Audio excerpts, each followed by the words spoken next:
सुवेंदु अधिकारी ने कह दिया है, घुसपैठियों भागो, जल्दी जल्दी भागो, नहीं भागे तो इलाज होगा। जिसके बाद बांग्लादेशी घुसपैठिए बॉर्डर की तरफ भाग रहे हैं। बांग्लादेश बॉर्डर पर भागम भाग मची है। पूरे बंगाल में पहले से ही घुसपैठियों की धरपकड़ चल रही है। घुसपैठियों को गिरफ्तार कर होल्डिंग सेंटर में रखा जा रहा है। बंगाल चुनाव से पहले घुसपैठियों को डिटेक्ट और डिलीट कर दिया गया था। अब शुभेंदु सरकार उन्हें डिपोर्ट कर रही है।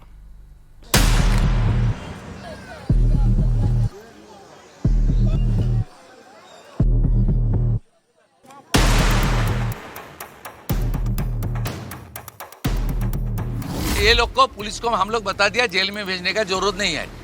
देश के रुपया में खाना खाएगा, कपड़ा देगा, मेडिसिन देगा। एक दामाद है ये लोग। जल्दी जल्दी भागो, जल्दी जल्दी भागो, नहीं तो जो करना है सरकार करेगा।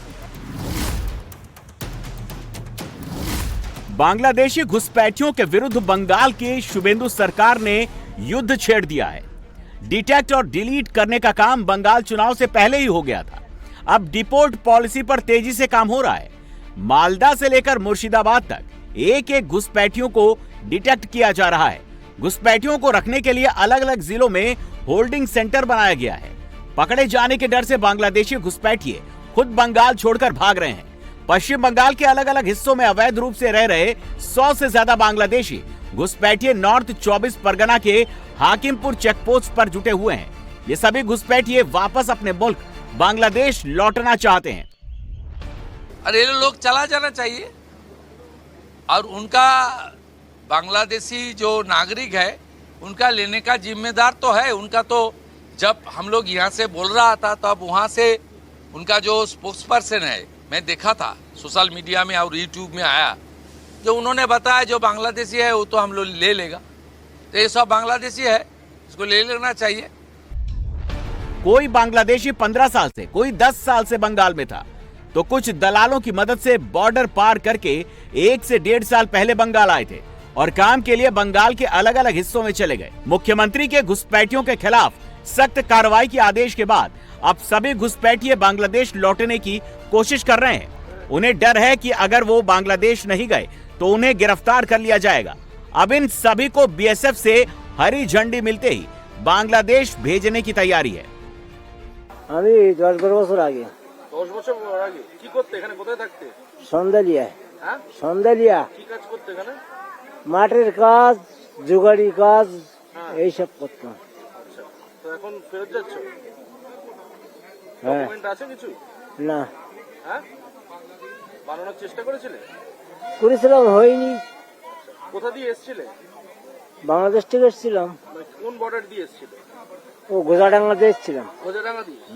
দালালকে টাকা দিয়ে এসেছিলে? না না, এমনি চলে এলাম। তখন তো এত করতো না। পুলিশে বাইশি বলে যাচ্ছে যে তাদের কাগজপত্র নেই, তারা চলে যাও। না, পরবর্তীতে আমরা ধরলি, মানে সব ভয় দেখাচ্ছে আর কি। কি করতে এখানে কোথায় থাকতে? আমি এখানে ওই এয়ারপোর্ট বাঁকড়া আছে না, হ্যাঁ হ্যাঁ, বাঁকড়া চেনেন? হ্যাঁ। ওইখানে থাকতাম। ওই গাছের ডাব, নারকেল এগুলো পারতাম, বেচতাম। আচ্ছা, তো এখানে কোনো ডকুমেন্ট বানানোর চেষ্টা করনি? না, আমি ওগুলো করি নাই। ও টাকা পয়সার ব্যাপার, ও টাকা পয়সা আমার কাছে নাই। ও খাইয়ে ছেলে মেয়ে, ওই ছেলে মেয়ে এগুলো নিয়ে খাইয়ে বাঁচতে পারি না, ঘর ভাড়া দিতে পারি না। কি করে কি করবো, ওগুলো করি নাই আমরা। हाकिमपुर चेकपोस्ट पर पहुंचा एक शख्स 7 महीने पहले अवैध तरीके से बंगाल में आया और काम की तलाश में केरल पहुंच गया। लेकिन बांग्लादेशी घुसपैठियों के खिलाफ पूरे देश में चल रहे अभियान के बाद उसे वापस बांग्लादेश लौटना पड़ रहा है। নাম তোমার? ফাহিম মালিক। বাড়ি কোথায়? বাড়ি বাংলাদেশ। কতদিন আগে এখানে এসেছিলে? এই 6-7 মাস। 6-7 মাস। জি। কিভাবে এলে? ওই একজনের মাধ্যমে এসেছিলাম। কোনো দালাল? একজনের সাথে নিয়ে এসেছিল। টাকা পয়সা দিতে হয়েছে? মানে তামজিক কিছু লাগছিল টাকা পয়সা। 5-6 হাজার। 5-6 হাজার টাকা দিয়েছে? জি। দালালকে? জি। নিয়ে তারপর কোন বর্ডার দিয়ে এলে, কোথা দিয়ে এলে, কিভাবে এলে? আসছিলাম স্যার রাজশাহী বর্ডার দিয়ে। রাজশাহী? জি। এ পাশে কোথায়? এ পাশে তো না খেয়াল নাই আমার। बांग्लादेशी घुसपैठियों में पैनिक है। ममता सरकार के दौरान बंगाल में आशियाना बनाने वाले ये लोग अब वापस जाने के लिए लाइन लगा रहे हैं। बॉर्डर पर भारी संख्या में जमा हो रहे हैं। पिछले साल जब एसआईआर का ऐलान हुआ था तभी गैर कानूनी तरीके से भारत में आए लगभग 3,500 से ज्यादा बांग्लादेशियों को इसी बॉर्डर से वापस भेजा गया था। अब बीएसएफ ने इनके एड्रेस वेरिफिकेशन के साथ साथ भारत में इनकी क्राइम हिस्ट्री की पड़ताल कर रही है। इसके बाद ही इन्हें वापस बांग्लादेश भेजा जाएगा। पश्चिम बंगाल में बीजेपी सरकार बनने के बाद से ही ताबड़तोड़ एक्शन देखने को मिल रहा है और जैसे कि डिटेक्ट, डिलीट और डिपोर्ट, इसी मोटो पर सरकार फिलहाल काम कर रहा है और इसी वजह से जैसे कि देखा जा रहा है पश्चिम बंगाल के स्वरूप नगर के हाकिमपुर चेक पोस्ट पर यहाँ पर काफी सारे बांग्लादेशी इकट्ठे हुए हैं जो पिछले कई सालों में बांग्लादेश से काम के तलाश में भारत में आए थे और भारत में गैर कानूनी तरीके से वो रहते थे। सीमा पार करते हुए वो गैर कानूनी तरीके से वो भारत आए थे।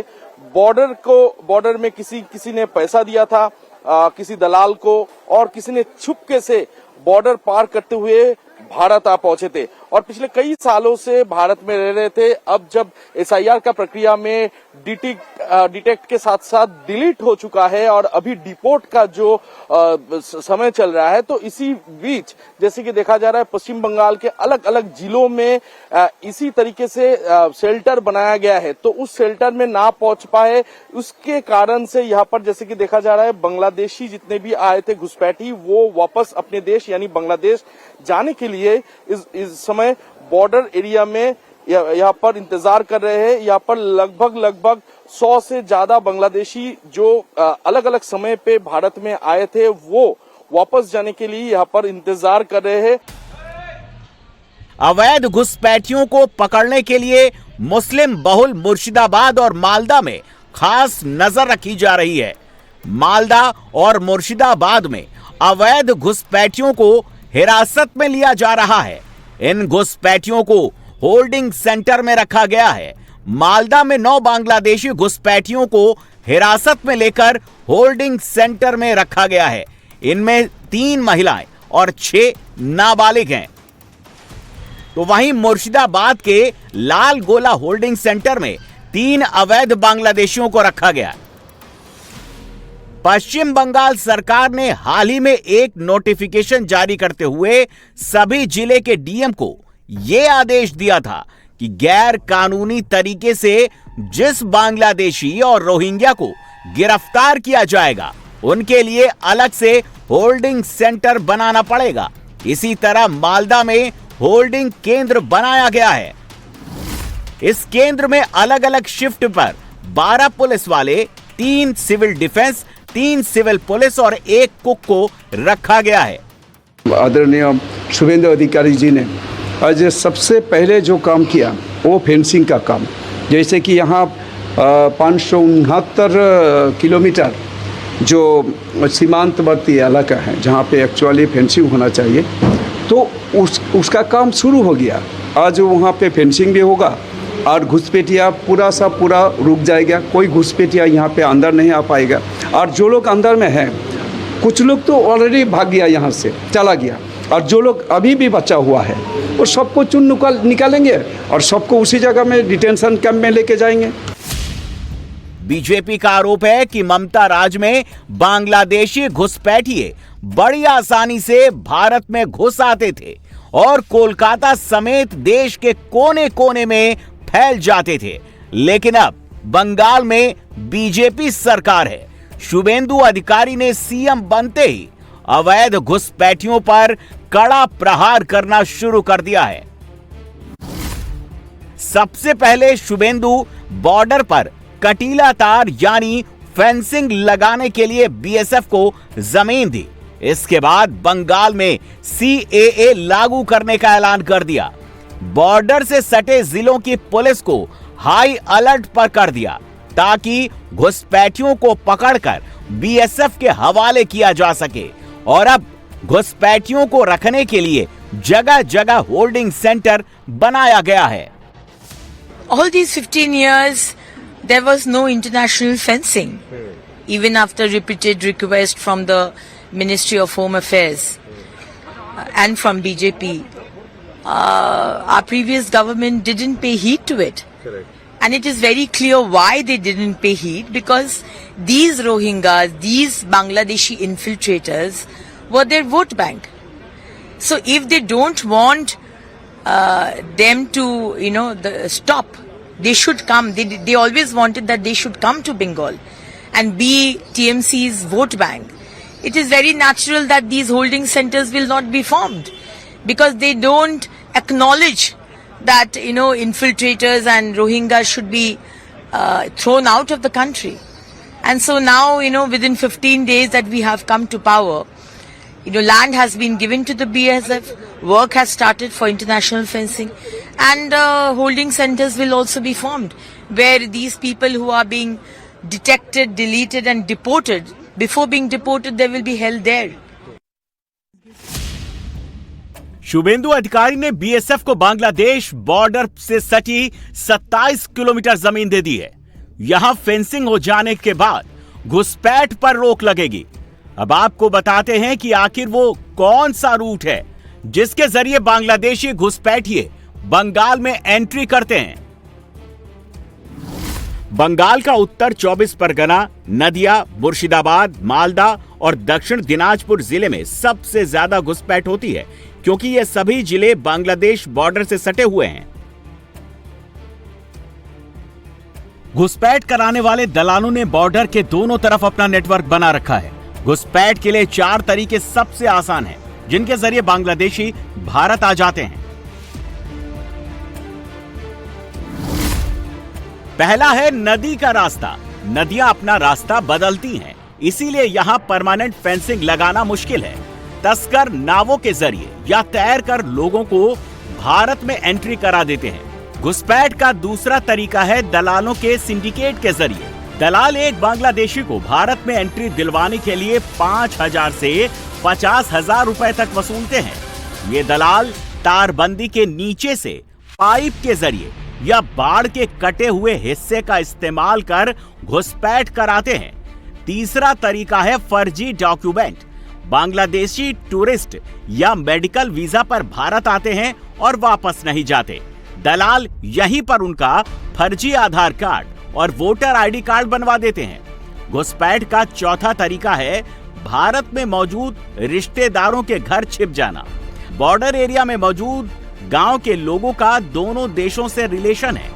यहां भीड़ में घुसपैठियों की पहचान कर पाना मुश्किल होता है। समस्या सिर्फ घुसपैठ तक ही नहीं है। बांग्लादेशी भारत में आकर काम करते हैं और हवाला के जरिए बांग्लादेश में पैसा पहुंचाते हैं। क्या नाम है? मेरा नाम रायहान, कहाँ घर है? बांग्लादेश से। बांग्लादेश में कहाँ पर? सातक्षीरा। सातक्षीरा तो सामने ही है। हाँ। तो कैसे आए थे यहाँ पर? ब्लैक एसलम। ब्लैक में मतलब कैसे? जैसे नदी है ना, साथी एसलम। नदी पार करते हुए? हाँ। नदी में तैरते हुए? हाँ। अच्छा, फिर पैसा देना पड़ा किसी को? हाँ, पैसा। किसको पैसा देना पड़ा? मतलब कोई दलाल? 20-25 हजार। 20,000 रुपए देना पड़ा? हाँ। किसको देना पड़ा? 20,000 दलाल को। दलाल को? हाँ। पहचाना था वो दलाल? नहीं। कहाँ पर रहते थे, क्या काम करते थे? ईट भाटा से। ईट भाटा में। अच्छा, कहाँ पर वो? हावड़ा, वही भांगड़। भांगड़? हाँ। भांगड़ या फिर हावड़ा? भांगड़। भांगड़ में? हाँ। अच्छा, फिर कितना रोजगार हो जाता था हर रोज? 500-700। 500-700। हाँ। पैसे घर पे कैसे भेजते थे? पैसा अभी खुल के बताओ। আমরা একজনের মাধ্যমে পাঠাতাম আর কি। एक आदमी के माध्यम से भेजते थे। हाँ। बीजेपी ने चुनावी घोषणा पत्र में ऐलान किया था कि बंगाल में अगर उनकी सरकार बनी तो एक एक बांग्लादेशियों की पहचान कर उन्हें वापस भेजा जाएगा। सरकार बनने के 20 दिन के भीतर ही शुभेंदु अधिकारी ने इसे लागू भी करवा दिया। बीजेपी का आरोप है कि अगर टीएमसी ने केंद्र सरकार के साथ मिलकर काम किया होता तो ये समस्या इतनी बड़ी नहीं होती। इसमें देखना कुछ नहीं है। देश की सुरक्षा के लिए कोई भी कदम जो सरकार उठाती है उसको राज्य सरकार को मानना बांध है। अगर राज्य सरकार नहीं मानती है तो इसका मतलब है कि वो फेडरल स्ट्रक्चर के विरोध में काम कर रही है और उस फेडरल स्ट्रक्चर के विरोध में काम करेगी तो राज्य सरकार के समस्त जो सिस्टम है उनको रोकना चाहिए। लेकिन हमारे देश में होता नहीं है, हर चीज़ पर राजनीति होती है, लेकिन देश की सुरक्षा के लिए राजनीति नहीं करना चाहिए किसी भी राजनीतिक दल को। एसआईआर का मुद्दा हो या अवैध घुसपैठियों का, टीएमसी सरकार ने हमेशा बीजेपी के रुख का विरोध किया, लेकिन घुसपैठियों के खिलाफ चल रहे इस अभियान को हुमायूं कबीर का सपोर्ट मिल रहा है। मेरा ख्याल से इनको विरोध करने का कोई जरूरत नहीं है। मुख्यमंत्री शुभेंदु अधिकारी ने ऐलान किया, जो बेआईनी घुसपैठी है, जो इलीगल सिस्टम में कोई देश से भारत में घुसेगी, पश्चिम बंगाल बॉर्डर हो, कहीं त्रिपुरा बॉर्डर हो, कहीं जो बॉर्डर हो, तो उनको खिलाफ कार्रवाई होना चाहिए।